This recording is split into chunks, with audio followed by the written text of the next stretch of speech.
वन्दितु सर्वसिद्धे ध्रुवमचलमणोवमं गदिं पते वोच्छामि समयपाहुड मीणमोऽसुदकेवली भणिदम्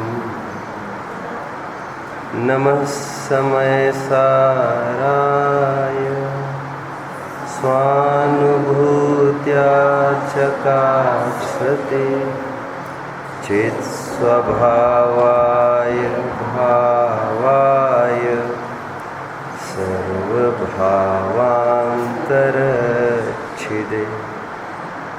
अनन्तधर्मणस्तत्त्वं पश्यन्ति प्रत्यगात्मनः अनेकांशमयी मूर्ति नित्यमेव प्रकाशिता।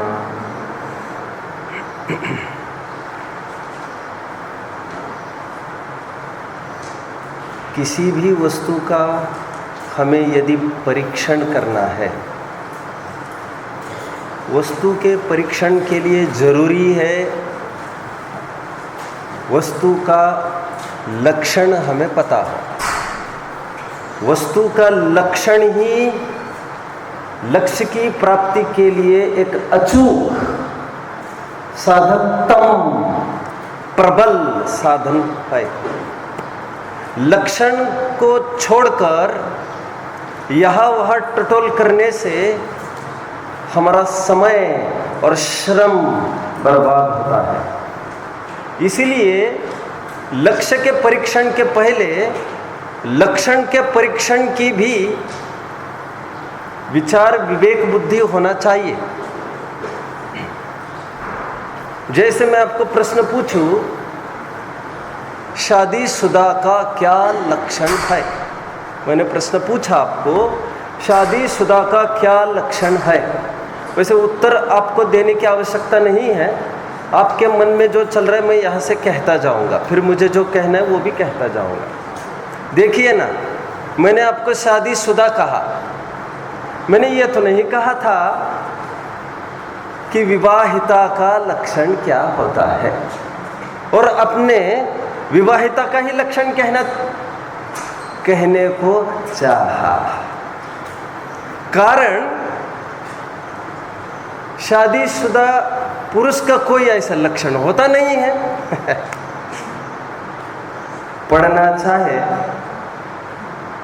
तो हम पढ़ सकते हैं उसकी चिंता युक्त शक्ल को देखकर। अभी उसकी बात नहीं है, उसकी बात नहीं है। बात अभी ये है, शादीशुदा का लक्षण कहते ही आपके दिमाग में विवाहिता ही आई और हमको उसी का लक्षण चाहिए आज। फिर से लक्षण उसे कहते हैं जो अनेक मिली हुई वस्तुओं में से अपनी अभीष्ट वस्तु, हमारे लक्ष्य को अलग करे अलक्ष्यों से। बहुत सारी वस्तुओं में से हमारी अभीष्ट वस्तु, वांटेड वस्तु को अलग करने के लिए लक्षण बहुत सहायक है। बहुत अच्छे से कहे तो अलक्ष्य में से लक्ष्य को हटाना, अपनी तरफ लेना, उसके लिए लक्षण कार्यकारी होता है। विवाहिता का लक्षण यदि मैं आपको पूछूं, आपके दिमाग में फिर कुछ बातें आने लग गई है, सो मैं आपको कहता हूं। जो बुंदेलखंड वगैरह पार्ट के हैं उनके दिमाग में ये आ रहा होगा कि एक बिछुड़ी चाहिए, पायल भी चाहिए, ऐसा भी चाहिए, वैसा भी चाहिए। जो महाराष्ट्र की साउथ की तरफ के होंगे उनको चाहिए कि मंगलसूत्र तो चाहिए ही चाहिए। सामान्य हिंदू संस्कृति वालों को, भारतीय संस्कृति वालों को तो ये लगेगा ही, यहाँ पर कुछ निशानी तो चाहिए, सिंदूर वगैरह, कुछ बिंदी, कुछ ना कुछ तो चाहिए। फिर आप वहाँ पर चले गए हैं। ऐसी दृष्टि हमारी हुई है और उसका कारण भी मैं बताता हूँ आपको। दरअसल लक्षण शास्त्रों में दो प्रकार के लक्षण कहे गए हैं। क्या कहा मैंने? बोलिए बेटा। आपकी क्लास कौन सी है? 9th। आपको समझ में आएगा बेटा पूरा। अब ध्यान देना। क्या किस पर चर्चा चल रही है बताओगे जरा? लक्षण किसी भी वस्तु की खोज करनी है तो वस्तु का पहले लक्षण पता होना चाहिए। कचरे में हमारा हीरा दब गया है तो हमको लक्षण पता है, जो चमकीली वस्तु दिखेगी हम उस दिशा में दौड़ेंगे।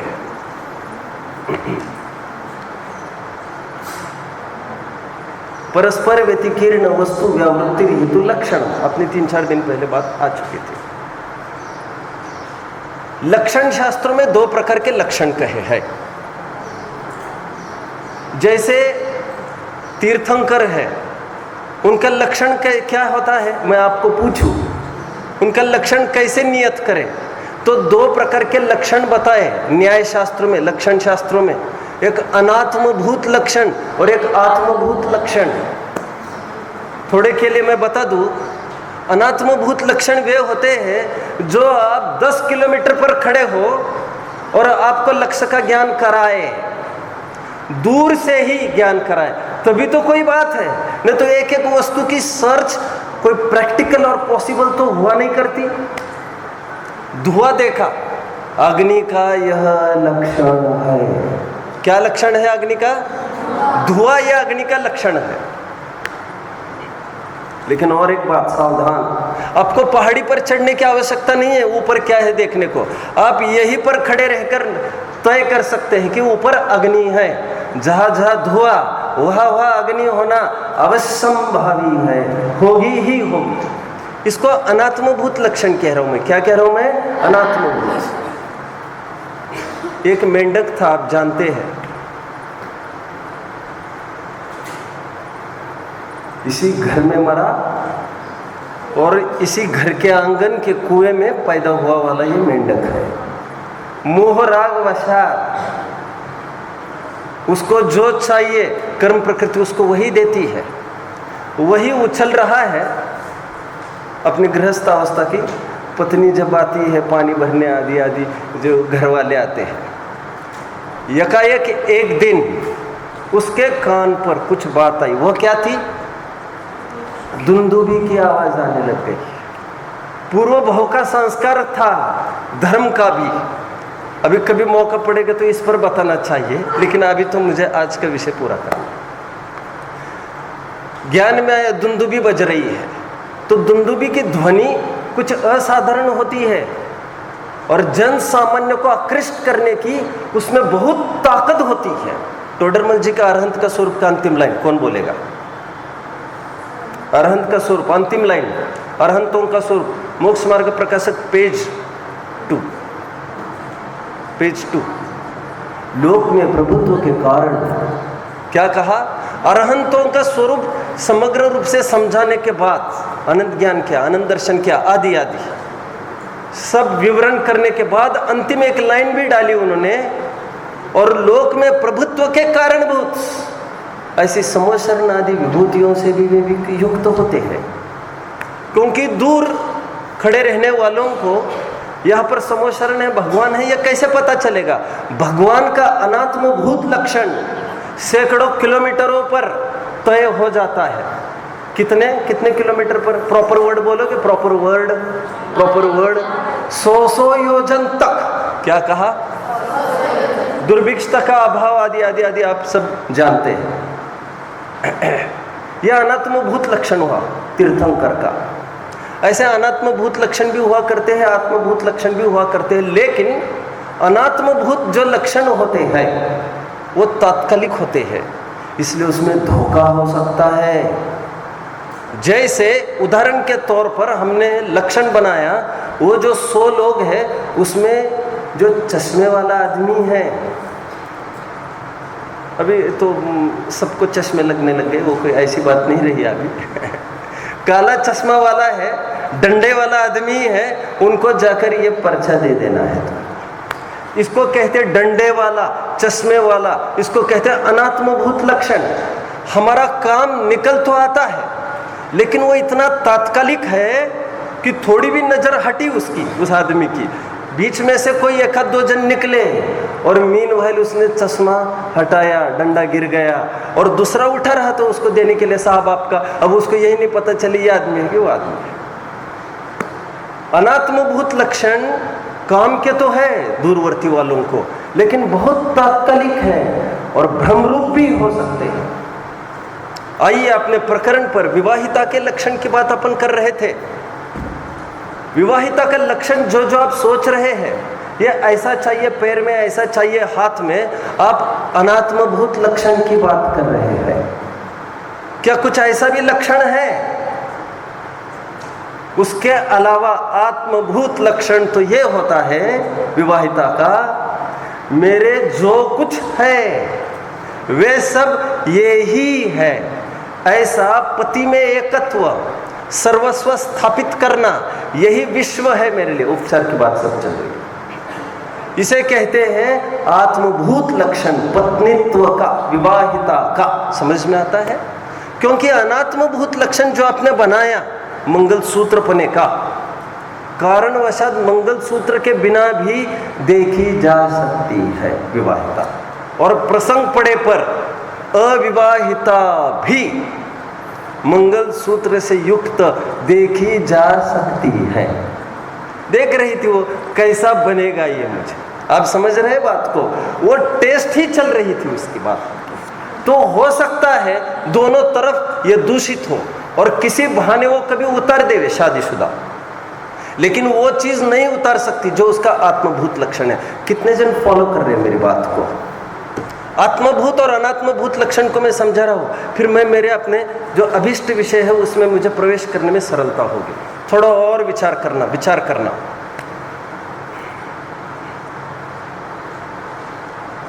उसकी गृहस्थी किसके बल पर निभेगी? मेरा प्रश्न है, गृहस्थी उसकी किसके बल पर निभेगी? आत्मभूत लक्षण क्या अनात्मभूत लक्षण? ऐसा मेरा प्रश्न। आप एक स्वर में आत्मभूत लक्षण ही बोल रहे हैं। बात आपकी सही है। यदि उसकी ताकत होती जीवन भर चार दीवार में चौखट के अंदर रहने की, तो उसके लिए बाह्य चिन्हों की आवश्यकता नहीं है। लेकिन जब भी तुम बाहर निकलोगी, ये चिन्ह तुम्हारे पास चाहिए ही चाहिए, क्योंकि इसके बदले में तुम्हें बहुत कुछ मिलेगा। क्या मिलेगा? सुरक्षा।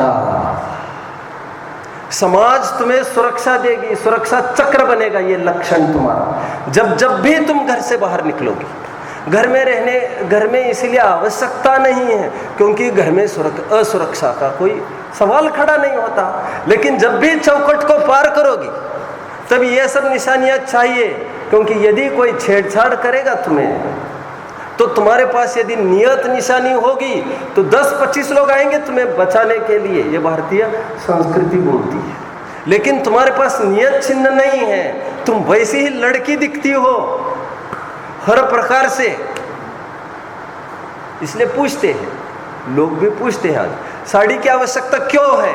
केवल इसीलिए, ये दिखाने के लिए कि तुम शादीशुदा हो। वो दिखाकर क्या चाहते हैं हम? शील की रक्षा। और कोई हाथ वाथ ना लगाएगा तो सवाल नहीं। कोई नजर भी क्यों बिगाड़े, नियत क्यों बिगाड़े हमको देखकर?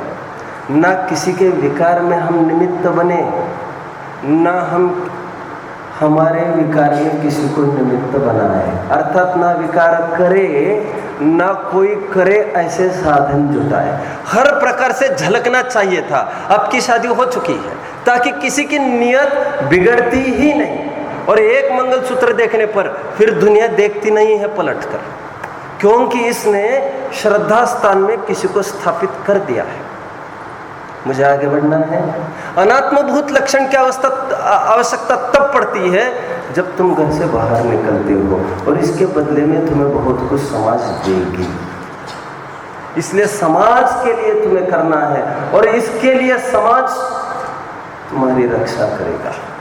सिद्धांत में आना चाहिए हमको।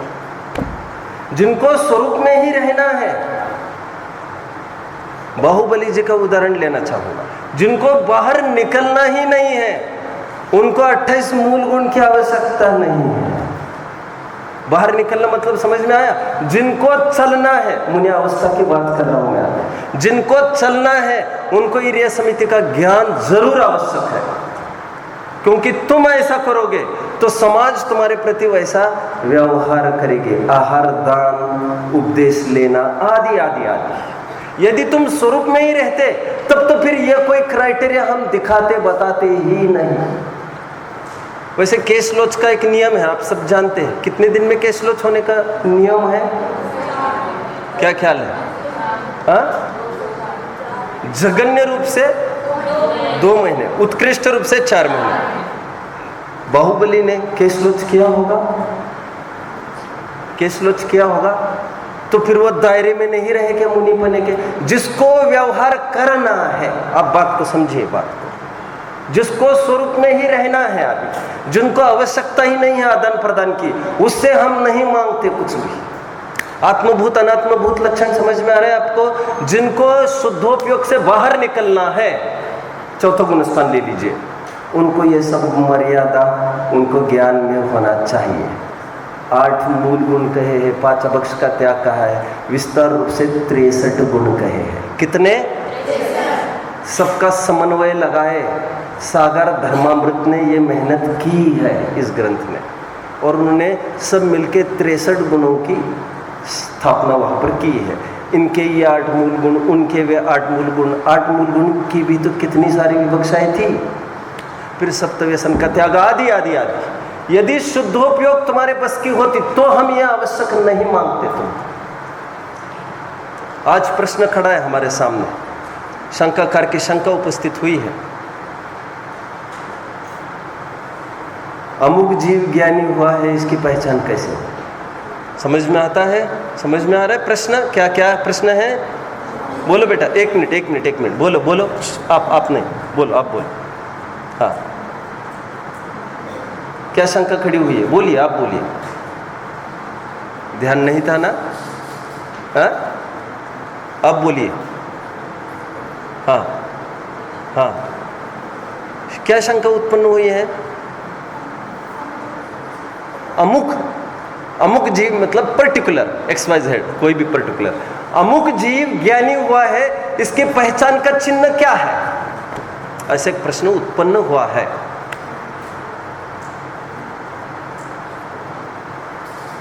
वैसे आप ज्ञानी की परीक्षण, ज्ञानी है अमुक जीव, कैसे परीक्षण करेंगे आप? हाँ, 4 व्यक्ति है परीक्षण करने वाले। कुछ नहीं, मुझे तो आपका ध्यान आकर्षित करना था, थोड़ा अटेंशन करो आप। ये अमुक जीव ज्ञानी हुआ है, इसका परीक्षण लक्षण क्या है? परीक्षण कैसे करें? यदि आप चरणानियोग के पास जाते तो उनके पास एक विशिष्ट नियमावली है जिसके जरिए वे टेस्ट करते हैं, ये सब तुम्हारे पास है कि नहीं? समझ में आता है? अब अनछना पानी तो यूज नहीं कर रहे हैं, तो प्रथम ग्रासे मक्षिका, आपके अज्ञानपना स्वयं सिद्ध हो जाएगा। चरणानियोग यह 8 मूल गुण से तय करता है कि आप ज्ञानी हो चुके हो। अथवा रत्नकरण सावकाचार का छंद बोलो, सम्यक दर्शन का लक्षण बोलिए कोई। आपको बोलना चाहिए, वितराग विज्ञान में है ना, वितराग विज्ञान में श्रद्धानम परमार्थानाम आप्तागम तपोव्रताम त्रिमूढ़ाकोडमष्टांगम। सच्चे देव शास्त्र गुरु को मानना, उन्होंने ज्ञानीपने का आपको सर्टिफिकेट दे दिया है, निसंकोच।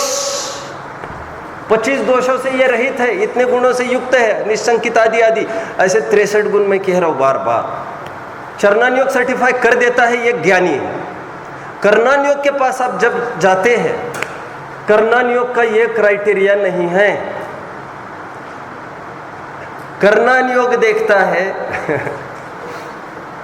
41 प्रकृतियों का निरोध है इनके। अभी चौथे गुणस्थानवर्ती के ज्ञानी बने की हम बात कर रहे हैं। वैसे ज्ञानी का मतलब केवल चौथा गुणस्थान ऐसा नहीं लेना चाहिए। चौथा गुणस्थान या आदि दीपक है, उसके आगे सब ज्ञानी है। लेकिन उस ज्ञानी की बात करें जो अज्ञानी में से अभी आया है, तो हम चौथे गुणस्थान के लिए क्षण भर विचार करें। कर्णानियोग जब देखेगा ये ज्ञानी है, तो उसके लक्षण में ये कुछ क्रिया आदि नहीं है। उसके दिमाग में कर्णानियोग के ज्ञान में 41 कर्म की प्रकृतियों का निरोध दिख रहा है। उसके बल पर वो डिक्लेयर करता है ये ज्ञानी हो चुके हैं। कितने जन फॉलो कर रहे हैं? अब फॉलो कर रहे हैं बात को? क्या कहा मैंने? 2 बातें अभी। और पहला राइट। आप कौन से क्लास के हैं? 8th। ठीक है, नाइस। सबका अपना अपना एक क्राइटेरिया है समझने का। अब प्रथमानुयोग के पास जाते तो प्रथमानुयोग एक बात कहता है, ये ज्ञानी है क्योंकि भगवान की वाणी में आया है, दैट्स ऑल। वैसे खरेखर विचार किया जाए तो जो 4 अनुयोग है, कथन की पद्धतियाँ खरेखर 3 है। क्या कहा मैंने? लेकिन प्रथमानुयोग उनके उदाहरण रूप है उन सिद्धांतों के, तो वह भी एक पद्धति हो जाती है, इसलिए कथन पद्धति 4 कही जाती है। हम ये कह सकते हैं 3 अनुयोग सैद्धांतिक है और एक अनुयोग उन सिद्धांतों के उदाहरण है। उदाहरण क्या ऐसा भी कभी हुआ था, उसकी बात करता है प्रथमानुयोग। प्रथमानुयोग क्या कहता है? भगवान की वाणी में ऐसा आया, ये जीव ज्ञानी है, दैट्स ऑल। आगम प्रमाण, केवली वचनम प्रमाण। आगे बढ़ते हैं। द्रव्यानुयोग के पास एक नई कसौटी है जो इन सबसे हटकर है। वो क्रियाओं की बात तो करता ही नहीं, लेकिन जो हमारे पकड़ में नहीं आते ऐसे कर्म की भी बात नहीं करता। वो कुछ हमारे पकड़ में आती है ऐसी बात करता है। एक ज्ञानी का लक्षण द्रव्यानुयोग बता रहा है। वो बताता है ज्ञानी हुआ तब कहा जाए जब कोई जीव पर द्रव्य में कर्तृत्व भोक्तृत्व न करके, ये मैंने किया, ये मैं भोगता हुआ, ऐसा परद्रव्य में ऐसा ना करके केवल परद्रव्य को जानता है, ये ज्ञानी होने का लक्षण हो गया। द्रव्यानुयोग समझ में आता है? मैं फिर वर्गीकरण करके थोड़ा सा और बताता हूँ। चरणानुयोग डील्स विथ नो कर्म। क्या कहा? चरणानुयोग का सेक्टर, विषय क्षेत्र नो कर्म हुआ करता है। शरीर आश्रित क्रियाएं और फिर शरीर के संबंधित और भी कोई बाहर के सहयोग है उस संबंधी क्रियाएं, इतना छोड़ा उतना छोड़ा। आप टेबल बन सकता है प्रॉपर इसका, मैं इतना टाइम नहीं है ना, आपको बनाना चाहिए। अनुयोग विषय क्षेत्र, चरणानुयोग क्या लिखा? नो कर्म। खरेखर नो कर्म शरीर को ही कहते हैं, लेकिन उपचार से अब बाह्य सहयोग को भी कह सकते हैं, लेकिन उन्हीं जो हमारे राग द्वेष के निमित्त है। कितने जन फॉलो करते हैं बात को? नो कर्म, नो कर्म एक वर्ड। कर्णानुयोग में आप लिखेंगे उसका विषय क्षेत्र, बोलिए, द्रव्य कर्म हुआ करता है, द्रव्य कर्म। द्रव्यानुयोग में आप लिखेंगे उसका विषय क्षेत्र भाव कर्म, आत्मिक परिणाम, ऐसा लिख लीजिए। वैसे चरणानुयोग सर्वथा ही नो कर्म की बात करता है। सचमुच ऐसा नहीं होता। हाँ, मोक्ष मार्ग प्रकाशक 8वां अध्याय अभी पढ़ना है क्या? चरणानुयोग के कथन की पद्धति में उन्होंने 2 प्रकार की पद्धति बताई। कोई क्रियाओं की ही बात नहीं करता चरणानुयोग, भावनाओं को ऊपर उठाने का भी काम वो करता है। इसलिए सदा सुखदास जी को ऐसा लगा, सदा सुखदास जी को ऐसा लगा किन अधिकारों में एक वचनिका के रूप में एक भावना अधिकार आना चाहिए। समझ में आता है बात को? आगे बढ़ते हैं। चारों अनुयोग कौन सी दृष्टि से देखते हैं? अमुक जीव ज्ञानी है उसकी, ओके। और ये ज्ञानी का लक्षण किसी को पूछने की आवश्यकता नहीं है, यह स्वाधीन है। समझ में आया?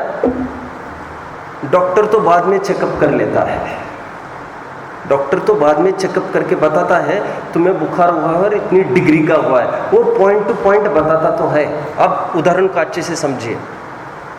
लेकिन मशीन और डॉक्टर से पहले, बोलिए, मरीज को पता चलता है कि मैं बीमार हूं, उसका प्रमाण वो चलकर यहां तक आया है।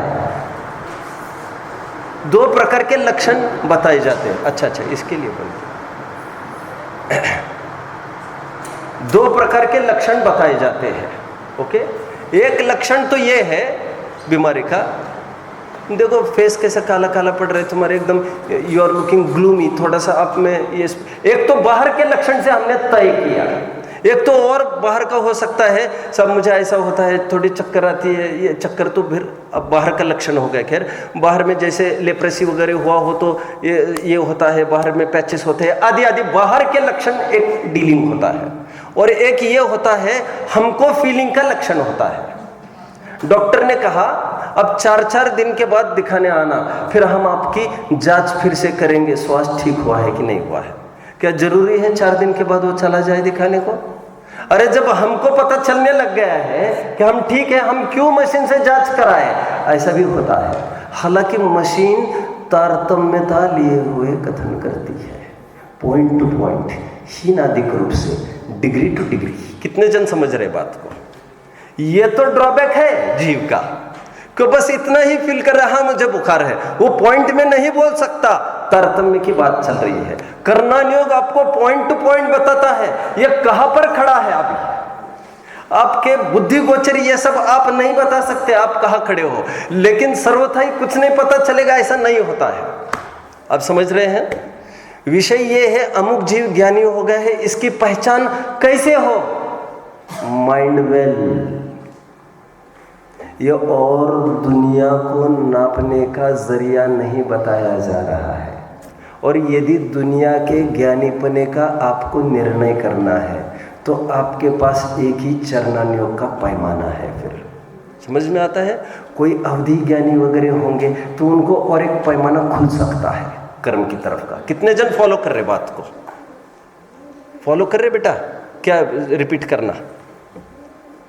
अभी लेटेस्ट दुनिया वाले को किसी के ज्ञानी पने का तय करना है, निर्णय करना है। चरणान योग की परिपाटी चलेगी दुनिया में, लेकिन अवधि ज्ञानी के पास और एक विधान है, कर्म फिलॉसफी। वो कर्म के माध्यम से यह जान सकता है अमुक जीव क्षायिक सम्यक दृष्टि है। मैं ज्यादा कुछ नहीं बोल रहा हूं अभी, क्योंकि पंचाध्याय में इतना ही आया। और किसी सम्यक्त्व का निर्णय वे कर सकते हैं, उसके बारे में चुप्पी साधी है उन्होंने। आप समझे बात को? जैसे अवधि ज्ञानी पुद्गल को तो जान सकता है ना, तो इस माध्यम से वे जाने दर्शन मोह का कोई कर्म नहीं है। अब ये भी बहुत उलझन की बात है, वो कैसे नक्की करेगा ये दर्शन मोह का कर्म? उस पर लिखा तो कुछ नहीं है, लेकिन मैं ज्यादा उलझना नहीं चाहता। ऐसा आया पंचाध्याय में कि क्षायिक सम्यक्त्व का निर्णय अवधि ज्ञानी कर सकते हैं। आगे बढ़ना है। आचरज तो ये है वो स्वयं निर्णय नहीं कर सकते, मैं औपशमिक हूं, क्षापशमिक हूं कि क्षायिक हूं, कुछ भी निर्णय नहीं हो सकता। तरतमता लिए हुए यह तो थर्मोमीटर बोलेगा, लेकिन यह द्रव्यानुयोग का ग्रंथ है समय सार। कौन से अनुयोग का? तो यह एक ही चीज आप सब जगह पढ़ेंगे। सम्यक दर्शन का लक्षण क्या है? ये तो तत्व सूत्र में भी आ जाएगा, ये तो रत्नकरण सावकाचार्य में भी आ जाएगा, ये तो समय सार में भी आया है। सब जगह परिभाषा अलग अलग बताई जाएगी। घबराने की आवश्यकता नहीं है, इन सब का समन्वय बिठाते आना चाहिए। और हर एक अनुयोग की अपनी अपनी एक कहना चाहिए, अपनी अपनी एक कंडीशन है बोलने की। कंडीशन मीन्स एक स्थिति है उनकी, किसी की अपनी, मैं बहुत अच्छी भाषा में मैं थोड़ा सा संकोच कर रहा हूँ, किसी की अपनी कमजोरी भी है, कुछ पकड़ में आता है। जितनी मजबूती से कर्णन योग निरूपण करता है ऐसा थोड़ी ना क्लेम होगा अन्य अनुयोग के द्वारा, पकड़ में आता है। आगे बढ़ते हैं, एक गाथा का पाठ करना है। गाथा है यहाँ पर, पढ़िए सब। नोकम अस्यत हेव परिणामं न करेण्यमादा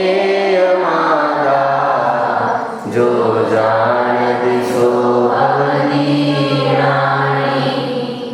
एक गाथा मिलती जुलती वैसे हमने देखी है पहले, एक मिनट थोड़ा सा, बिल्कुल 19वीं की ये हूबहू एक कॉपी है। फर्क इतना ही बस है, अन्वय व्यतिरेक का थोड़ा फर्क पड़ेगा और एकत्व ममत्व और कर्तृत्व भोक्तृत्व का फर्क पड़ेगा। कम्मेणो कम्मं हिय अहमिदं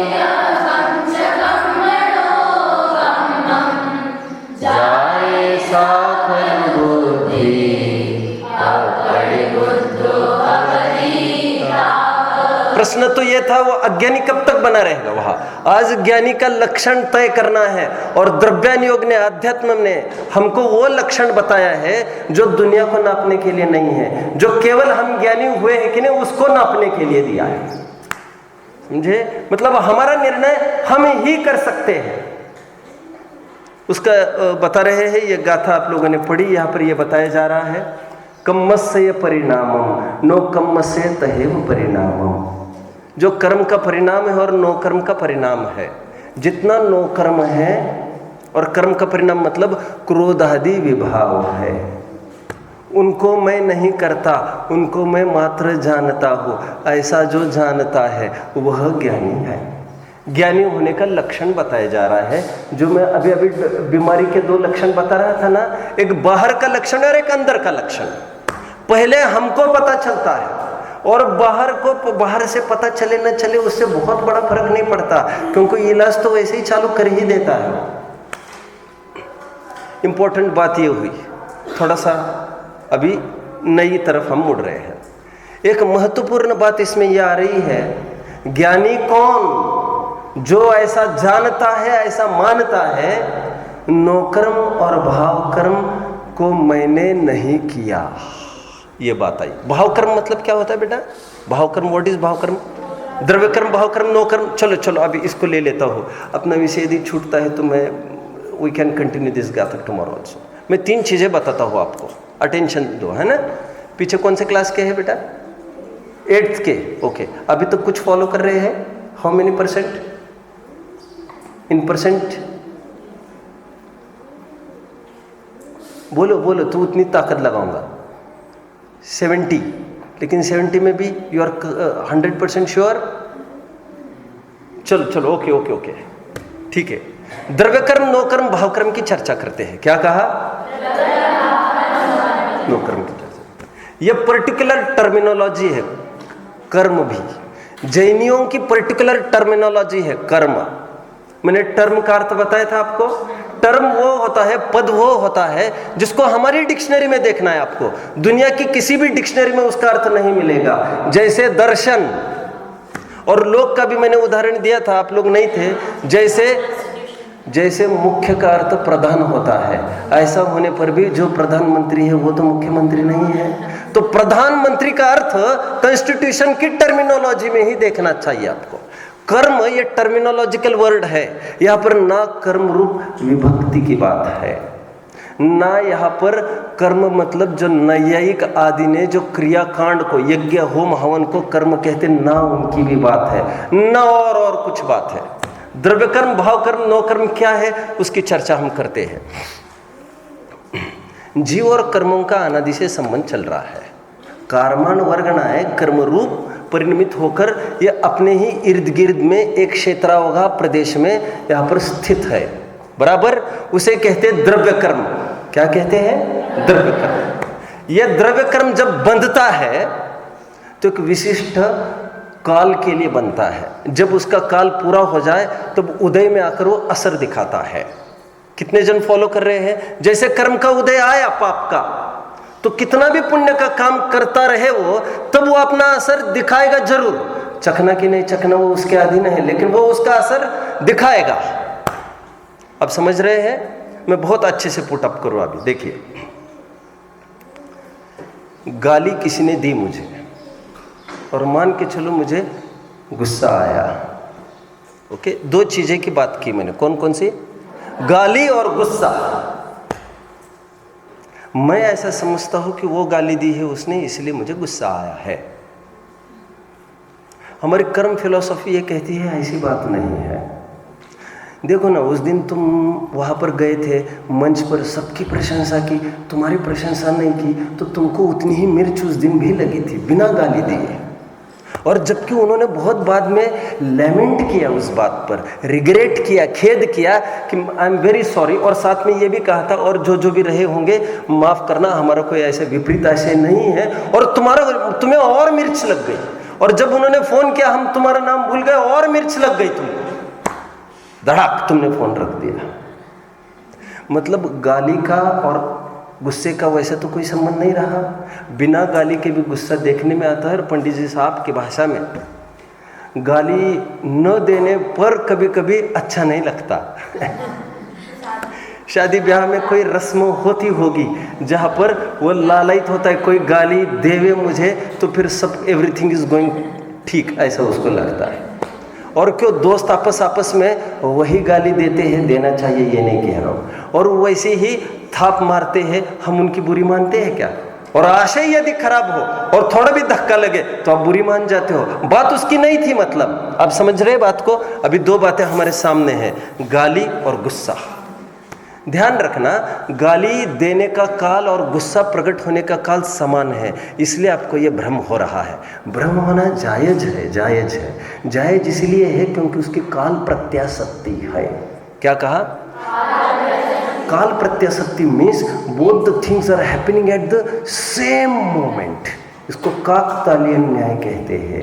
कौवा बैठा और शाखा टूट गई, लेकिन कौवा बैठने से ताड़ के वृक्ष की शाखा टूट सकती है, यह कोई तो भी मानेगा क्या? ताड़ वह वृक्ष है जिसके फल को पकड़कर कोई झूम जाए 2-5 जन, तब भी वो हिलता नहीं है वहां से, और कौवा बैठने से टूट जाए ऐसा तो कुछ नहीं था। गाली दी, गुस्सा आया, समझे? Now watch, Jain philosophy, Jainism कर्म फिलॉसफी की बात करता है। वो ये कहता है there is a man behind the curtain. Hero नहीं, डायरेक्टर को देखा जाए। हीरो की जितनी महिमा आंकती है दुनिया, और जानती नहीं डायरेक्टर कौन है, जबकि डायरेक्टर के हाथ की ये सब कठपुतली है कि उसको कब कितना कैसे झुकना बोलना करना सब उसके अधीन था। ओके, कर्म फिलॉसफी ये कहते हैं जब भी गुस्सा आना है उसी समय में वहां पर क्रोध नामक, प्लीज थोड़ा आप ये दूसरी गलती कर रहे हैं आप, जो मुझे पसंद नहीं है। पहली गलती तो हो सकती है, दूसरी गलती नहीं करना। स्वीकृति होना चाहिए, ठीक है। हमने तो देखा है, खनियाधाना में 8 साल रहा मैं, तो वहाँ पर देखा है मैंने 80-80 साल के लोग, होता है बहुत बार थोड़ी झपकी आ जाए, स्वयं उठकर कोने में जाकर खड़े रहते हैं। तकलीफ हमको होती है, हम 2-5 दफे कह देते थे बैठ जाओ बैठ जाओ,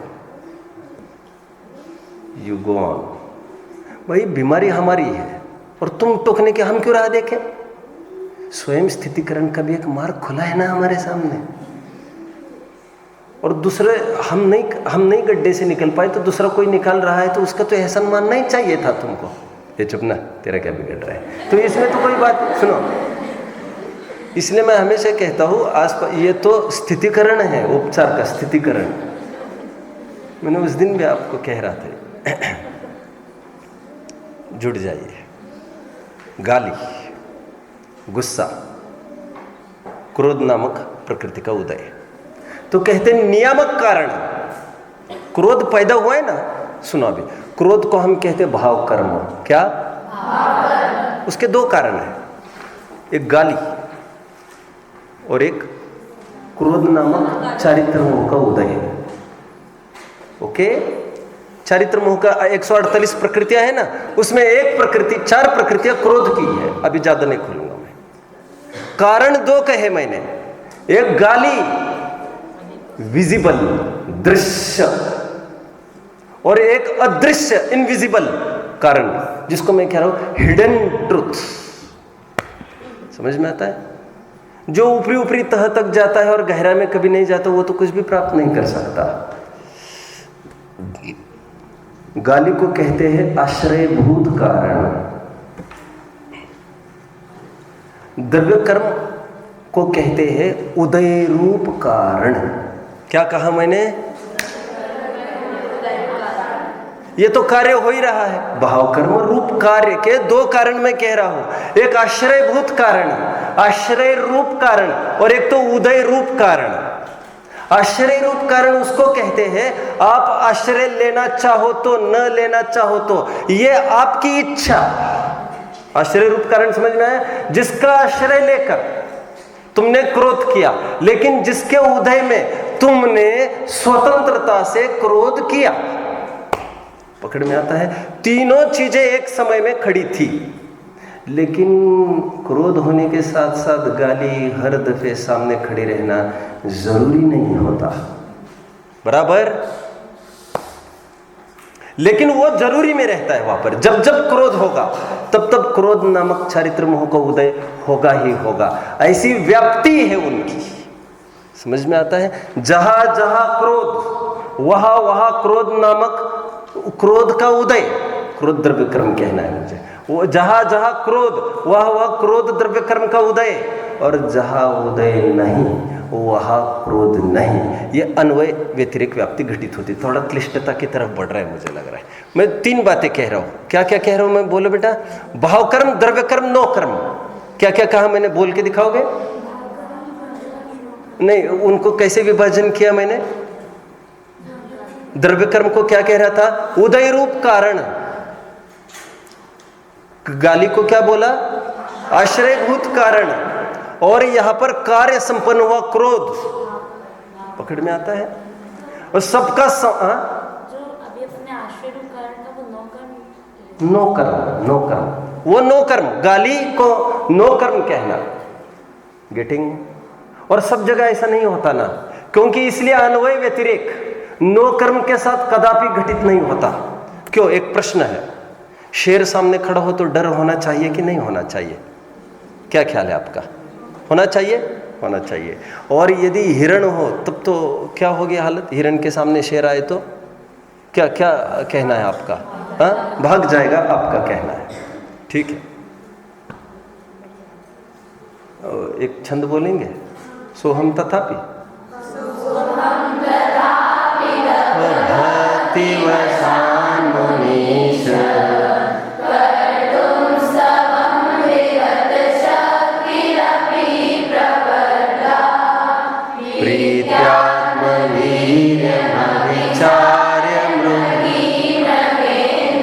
अरे तुमने क्या, ये तो उस हिरनी ने भी नहीं सोचा था कभी, लेकिन देखो वही शेर है रोज का, वही आज हिरनी है। आज उसको भय नहीं हुआ है और खड़ी है आकर, जो कुछ करना है देख लेंगे, समझ लेंगे। यह ऐसा क्यों हुआ? ये बात सत्य है कि शेर सामने खड़ा है, ये भी बात सत्य है कि यहाँ पर भय हो रहा है, लेकिन ये बात परम सत्य है कि शेर के कारण भय उत्पन्न नहीं हो रहा है। ये समझना जैनिज्म है, तो अपना काम निकल आता है। आप समझ रहे हैं मेरी बात को? क्या कहा मैंने? रिपीट करोगे? बोलिए। ये बात सत्य है कि शेर सामने खड़ा है। Very good. ये बात सत्य कि भय भी हो रहा है, पर ये बात सत्य कि शेर से, ये बात परम सत्य है कि शेर के कारण गुस्सा नहीं हुआ है। और अभी शेर थोड़ा सा हट जाए, ये गुस्सा बच्चे पर निकालेगी, खत्म, चैनल चेंज। तुम्हें कोई किसने कहा था यहाँ पर आने को? अभी मुझे छोड़ के क्यों गई? आप समझ रहे हैं मेरी बात का? तो इससे राग होता है। ये भी बात नहीं रही, ये भी खेल खत्म हुआ। कोई एक पर्टिकुलर निमित्त नाम की जगत में कोई वस्तु नहीं है। फुलचंद जो सिद्धांत शास्त्री हुए, हीरो ऑफ न्याय, उन्होंने जैन तत्व मीमांसा लिखी, उसमें जगह जगह एक बात को घुमाया। क्या? निमित्त नाम की जगत में कोई भी वस्तु नहीं है। निमित्त पर आरोप तब आता है जब यहां पर कार्य होता है। सामने वाले को हीरो हम बनाते हैं, हम गुस्सा करके, समझ में आता है? उसको टॉनिक खुराक हम देते हैं गाली देने वालों को। गाली उसको दी जाती है जिसको गुस्सा आता है गाली देने पर। गाली उसको नहीं दी जाती, मजाक उसकी नहीं की जाती, जिसको कुछ फर्क ही नहीं पड़ता। आप समझ रहे?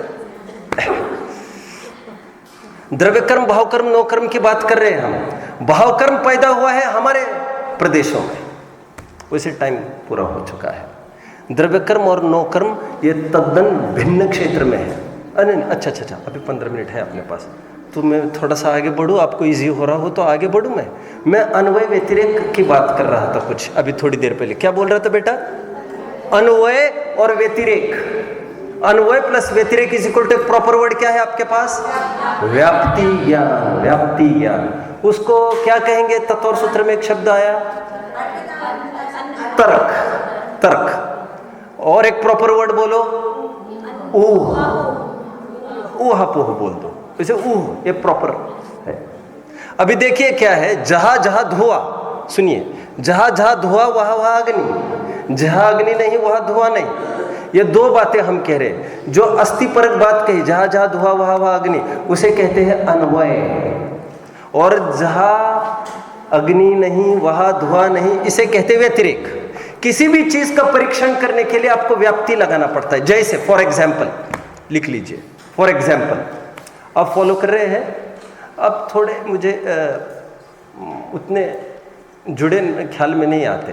आई have watch to regularly. Okay, चलो अगल बगल वालों को मजे लेने की आवश्यकता नहीं है। और जिनके मजे लिए जा रहे हैं वे भी इस बात को समझे, मजे उसके लिए जाते हैं।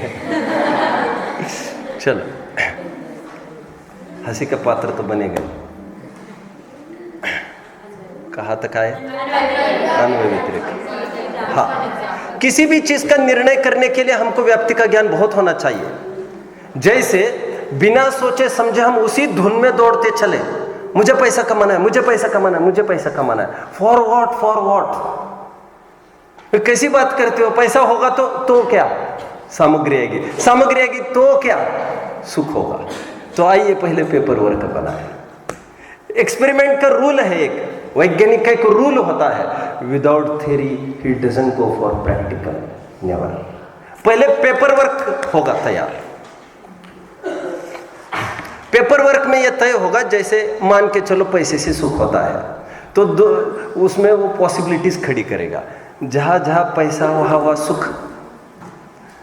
अभी who is the richest person? Bill Gates ना?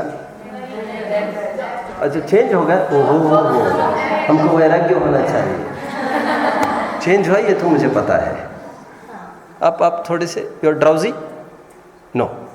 बिल गेट्स ने एक मैसेज पास किया थोड़े टाइम पहले, और ये मैंने 2 पीरियड्स अभी मंगलायतन में लिए थे, 2 साल पहले की बात है, जब एक बच्चा ने he was thinking of suicide and just इसके लिए घर से बहुत समृद्ध है, केवल जो उसको करना है उतना मार्किंग नहीं बन पाता है उसका, मतलब हम इसको सर्वस्व मान बैठते हैं लाइफ का। मैंने आज तक मेरी पूरी लाइफ में कभी भी मेरे बच्ची के एकेडमिक प्रोग्रेस तो क्यों कहूँ, रिकॉर्ड के लिए कभी भी ना पीठ थपथपाई ना थपथपाने दी। एग्जाम से आने के बाद बोर्ड के भी एनी 10 साल का इतिहास में मैंने कभी ये नहीं पूछा, ना किसी को पूछने दिया कि पेपर कैसे रहा। आए हो बेटा, आ जाओ, तो सब सॉक्स वगैरह सब चेंज करो, आओ पहले भोजन करने बैठो। बीच में दूसरी चर्चा नहीं, पहले ये। हम क्यों बढ़ावा देते हैं उस चीज को? No means no, strictly no. हम ये क्यों भूल जाते हैं? लाइफ हमारी बहुत बड़ी एग्जाम है स्वयं, और हम थोड़ी थोड़ी 10 मार्क गए, 20 मार्क गए, अरे ये क्या हो गया, अरे ये क्या हो गया। ये तो अप्स एंड डाउन से सच्ची एग्जाम हमारी वो चल रही है। एक एक बात में आप ऐसे हो जाएंगे तो आप कैसे क्या बर्दाश्त कर पाएंगे आप? सच्ची एग्जाम वो चल रही है। यहाँ पर एग्जाम में 100% मार्क पाकर भी यदि आपकी थोड़ी छाती चौड़ी हुई तो हमारे एग्जाम में तुम खारिज, आउट, तुम यहाँ पर फेल हो गए हैं। और जितने मिले ओके, इजी, ऐसा ही है। उसमें क्या है? और इससे कौन सा नाता जुड़ा है? इससे तो तुम्हारा बुद्धि से ही नाता नहीं जुड़ा है, तो तुम्हारे करियर और पैसे से और सुख से क्या नाता जुड़ेगा? समझ में आता है आपको? दूर दूर तक कोई संबंध नहीं रहता है। फिजूल में बिल गेट्स ने एक मैसेज पास किया, life is not fair, get used to it. मैंने तो बोला सबको, क्या वो स्वयं ये बोल रहा है, life is not fair. Get used to it मतलब समझ में आया? यूज्ड टू इट मतलब आप एडॉप्ट करो उसको फटाफट। मतलब जो बदलती परिस्थितियों को साथ साथ स्वयं की भी मनस्थिति बदलने की आप में क्षमता होना चाहिए। ये गिरा और मैं गिरा तो तू गया, फिर तुमको फिर से उभारे लेने का अवसर कौन देगा फिर तुमको? ठीक है। Rome was lost, Roman not. कितने जन समझ रहे बात को? कहावत सुनी है, Rome was not built in a day? कितने जन ने सुनी है? Rome was not built in a day. एक बार की बात है। रोम क्या है जानते हैं? इटली की कैपिटल। राइट। मुझे भी ज्यादा थोड़ी पता है। रोम इटली की कैपिटल थी है। ये तब की बात थी जब पूरा तहस नहस हो गया था। रोम पूरा जल उठा था, खत्म, तहस नहस हो गया था। Rome was lost, Roman not. Roman खत्म नहीं हुआ था उसमें, इसलिए आज रोम ने फिर अपना सिक्का जमा दिया। Germany was lost, German not. ये सब तबाह हो गए थे ये देश। अरे हम ही नहीं रहेंगे तो, और बात बात में तुम्हें सोचते हैं ये मर जाए, क्या है ये? फिर सुलझने के अवसर कहाँ रहेंगे? जीवन में कभी भी ये कायरता आपको नहीं छूनी चाहिए। आत्महत्या जैसी कायरता, समझ में आता है? डिवोर्स जैसी महाकायरता आप में प्रवेश नहीं करनी चाहिए। जैसी जो परिस्थिति बनी है उसमें से रास्ता निकालने में कुशलता होती है। ऐसे ऐसे संयोग बनाए फिर हम सुखी रहे, आपके अकॉर्डिंग नहीं होता कुछ भी। कैसा मटेरियल दिया जाता है ये तुमको नहीं पूछना है। तुम्हारे पास बस रनिंग एबिलिटी चाहिए, तुमको ट्रैक और फील्ड देखने की आवश्यकता नहीं है। पैर तुम्हारे हैं, दम तुम्हारी है। समझ में आता है? मैं हमेशा भी और एक बात कहता हूं, ईसाइयों में, क्रिश्चियंस में कैसा प्रचार प्रसार करते हैं वे लोग, आप समझ सकते हैं इस बात को। मदर टेरेसा के बायोग्राफीज वगैरह आप पढ़ेंगे खूब, आपको खूब पढ़ना चाहिए, खूब। धर्म का पढ़ते पढ़ते यदि उब जाते हो, इतनी कमजोरी आप में हो, तो यू कैन स्विच फॉर कोई मॉरल गिविंग कोई बातें हो उसको पढ़ सकते हैं आप। उसमें बहुत सारी चीज़ें अच्छी आपको मिल जाएगी। आपकी उम्र पढ़ने की है, read to lead. Mother Teresa की बायोग्राफी में एक बहुत अच्छी बात लिखी है। जो ईसाई होते हैं ना, उनको प्रचार प्रसार की जो मिशनरीज होती है उनकी उनको वो कहते साहब हम मिशनरी में, हम ईसाईकरण हो गया हमारा, I am the part of missionary now. Okay, मुझे क्या करना है, मुझे क्या करना है? तो एक काम कर कहते हैं वे, ठीक है एक काम करो, आप कहाँ पर हो अभी, मतलब आपका घर कहाँ पर है, क्या है एड्रेस, क्या है, और बेघर हो तो भी कोई बात नहीं, इसलिए पूछते हैं वे आप कहाँ हो। फुटपाथ के भी चलेंगे हमको, तुम कहाँ पर हो, हम सब यहाँ पर हैं। आपको कल 9 बजे 2 आदमी आकर उठाएंगे मतलब उठाएंगे नहीं, ये यही की भाषा हमने सीखी है। गाड़ी उठा ली हमने, कहते सब उठा ली क्या, चलो 2 आदमी आएंगे आपके पास, आपको रिसीव करेंगे अच्छी भाषा में। ठीक है, सुनो आप आगे सुनते जाओ। वो ये नहीं पूछ सकते सामने वाले, वैसे हमको जाना कहाँ है, 1, वैसे हमको कितने दिन के लिए जाना है, 2, हमको क्यों जाना है, 3। ये कोई कारण सामने आया तुम्हारा, आप डिस्क्वालिफाइड माने जाते हो। उनको ये पता नहीं 1 दिन के लिए कपड़े रखने हैं मुझे कि 2 साल के लिए कपड़े रखने हैं मुझे, क्योंकि तुमको कपड़े वपड़े की चिंता के लिए थोड़ी ना हो तुम। You have been devoted now, you have devoted yourself now. अभी तुमने समर्पण किया है स्वयं का। तो वो आते हैं वहाँ पर, 2 आदमी आते हैं, फिर उनको कुछ नहीं बताया जाता है। वहाँ से फिर वो ऑटो में बिठाकर स्टेशन तक, एयरपोर्ट तक जाते हैं आधी। एयरपोर्ट से प्लेन उड़ान उड़कर सीधी 10 घंटे दूर ऐसे देश में लाकर छोड़ देते हैं। वहाँ छोड़ देते हैं ऐसी जगह जहाँ पर दूर दूर तक एक परिंदा भी पैर नहीं, हाथ पर नहीं पड़ता, कोई नहीं यहाँ पर साफ है। ये यहाँ क्या करना है? मुझे तो लगा था एक आध हॉस्पिटल में भेज देते, वहाँ रोगियों की सेवा करते। नहीं, तुम्हारा ये प्लेटफॉर्म है। ये बस्ती अगल बगल की देख रहे तुम, ये स्लम एरिया पूरी झोपड़ी वगैरह, इनको तुम्हें पढ़ाना है कल से। अच्छा, कितने बजे क्लास लगेगी? बेवकूफ़ी है क्या? ये उनको महत्व एजुकेशन का तुमको पैदा करना है। अच्छा and right with stick policy है उनकी। तो ब्लैक बोर्ड, बातें मत कर। और जहां ऐसी जगह पटका जाता है कभी कभी तो नाला बह रहा है, ऐसी भी बात नहीं कि सुनसान, और टेरेसा को ऐसी जगह डाला गया था। और फिर पेड़ के नीचे फिर दो चार बच्चे, वहाँ से चालू हो जाती है उनकी मिशनरी। कितना मिलेगा, क्या मिलेगा, कहाँ रहेंगे, फिर वहाँ पर क्या होगा, इसके बल पर फल फूल रही है उनकी मिशनरी। कहाँ जाना है, क्यों जाना है, ये मत पूछो, ये बाकी की बातें नहीं है। यहाँ पर बात अब ये चल रही, जो परिस्थिति आपके साथ बन रही है, हम व्याप्ति लगा रहे थे, अन्वय व्यतिरेक की। व्याप्ति में हमने पहले ये तय करना है, हमको क्या तय करना है बेटा, क्या तय करना है, बोलो, क्या तय करना है हमको? जहां जहां पैसा वहां सुख। तो जहां जहां पैसा वहां सुख, ऐसा तो नहीं पैसे वाले स्वयं कह रहे हैं। जहां जहां गरीबी, जहां जहां धन का अभाव, वहां दुख। ये भी व्याप्ति घटित नहीं हो रही है। कदाचित बाकी की दोनों व्याप्ति घटित हो जाए। कौन सी? जहां पैसा वहां सुख और जहां गरीबी वहां दुख, कदाचित एक घटित हो जाए। लेकिन इन दो व्यक्तियों का क्या करना? और एक भी चांस आता हमारे सामने तो ये तो सब कटी, एक गया तो सब गए। आप समझ रहे हैं? आउट। जो कहते हैं इंटेलिजेंस से सुख होता है, ऐसा जॉब होने से, ऐसी प्रतिष्ठा होने से सभी व्याप्ति आपकी कटती जाएगी। हमारे यहाँ तो मान को, प्रतिष्ठा को, धन को, परिकर को, समाज को, सब कुछ छोड़कर सच्चे सुख को वर्ण करने की पद्धति रही है। बराबर? धनी धन्य है, क्या है वो?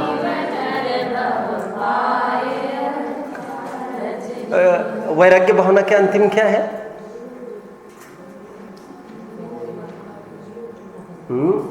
वैराग्य भावना का अंतिम छंद किसी को याद आ रहा है वैसे? चलो वहां से पढ़िए। हो निशल्य अनेक नृपति संग भूषण वसन उतारे,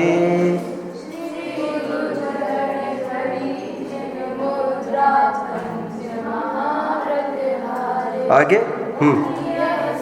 धनीय समझ सुबुद्धि जगोत्तम, धनीय धीरज धारी, ऐसी संपत्ति छोड़ बस। धनवान तो वो है, समझ में आता है? धन्यवाद तो उनको है, धनवान तो वे है। ये बाहर के क्या है, ठोकर मारने वाला चाहिए। व्याप्ति का ज्ञान आप समझ रहे हैं? व्याप्ति का ज्ञान क्यों करा रहे हैं हमको आज परीक्षण इसका करना है, आखिर यह क्रोध उत्पन्न हुआ क्यों? पेपर वर्क, पहले पेपर वर्क। यदि गाली सही होता सो तो बात नहीं दिखती है हमको। व्याप्ति यहां पर घटित की जा रही है। जो भाव कर्म और द्रव्य कर्म है, जो भाव कर्म यहां पर हुआ उसका अन्वय व्यतिरिक्त द्रव्य कर्म के साथ होता है। क्या कहा? यहाँ के राग द्वेष जो पैदा हुए आत्मा के प्रदेशों में, भाव कर्म राग द्वेष, उनका अन्वय व्यतिरिक्त उनकी व्याप्ति द्रव्य कर्म के उदय के साथ बैठती है। इसलिए ये भाव कर्म उनसे व्यापक है, इसलिए भाव कर्म भी उनके हैं। जैसे द्रव्य कर्म न्यारे है, नो कर्म न्यारे है, वैसे भाव कर्म भी मुझसे न्यारे है। मैं इनका कर्ता नहीं हूँ। इनका कर्ता कौन है?